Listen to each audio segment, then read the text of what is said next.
how to do a confidence interval on a population proportion. And we start off right off the bat with what we need in order for this confidence interval to be successful. Notice this is only the first part of this definition.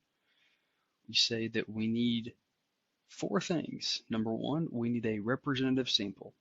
And that's going to be the first thing that we always check in these problems, no matter if it's a proportion or a means problem, is do we have a representative sample?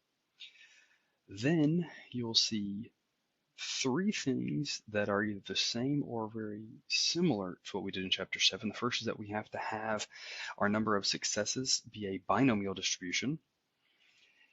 And then we have to have at least 5 failures and 5 successes. And you'll recognize that number 5 in that it is similar to what we did previously when we checked our assumptions for probability on p-hat questions. There we checked n times p and n times q. Here we checked successes and failures. Why is that?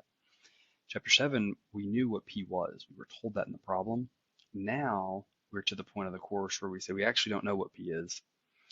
And that's the whole point of the confidence interval, right? Is to try to say, I think p falls between these 2 points in the confidence interval. And so I can't check n times p. I don't have p. Instead, what I have is p hat. And so I'm going to replace p with p hat. And if you'll notice, when you multiply n times p hat, you just land back at x. Remember, we find p hat by taking the fraction x divided by n. And so if p hat equals x divided by n, when I multiply both sides by n, I get that x equals n times p hat. And so I don't check n times p, I check n times p hat because I don't have p, so I just use p hat instead. It's my best guess. Anyway, we talked about that last video. And so n times p hat being x, remember x is the number of successes.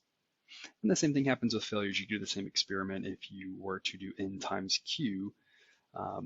Can't do that, so we do n times q hat, and that would lead you to number of failures. So it's similar to what we did before, just one slight tweak. And so there are the assumptions that we have to check in all of these problems.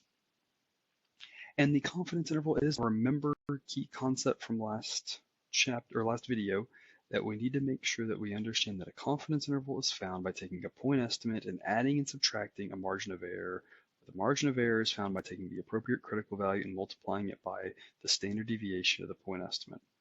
Make sure you know that concept. I'll say it one more time. Make sure you write this down, put it on a note card. Make sure you understand. We find a confidence interval.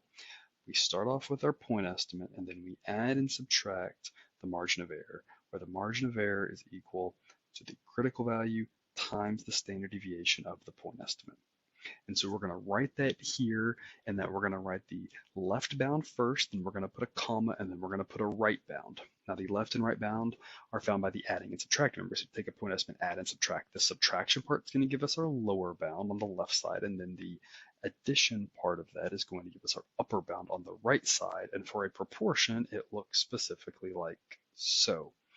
And you may say that looks a little overwhelming, but hopefully it's not. Notice again, it's a similar piece on the left as on the right. The only difference is on the right, we did that addition part. On the left, we do the subtraction part. So we're going to write our intervals as open parentheses, and we're going to put whatever this number is, comma, whatever this number is, close our parentheses. Point estimates p hat, covered that last video. Critical value is going to be z asterisk.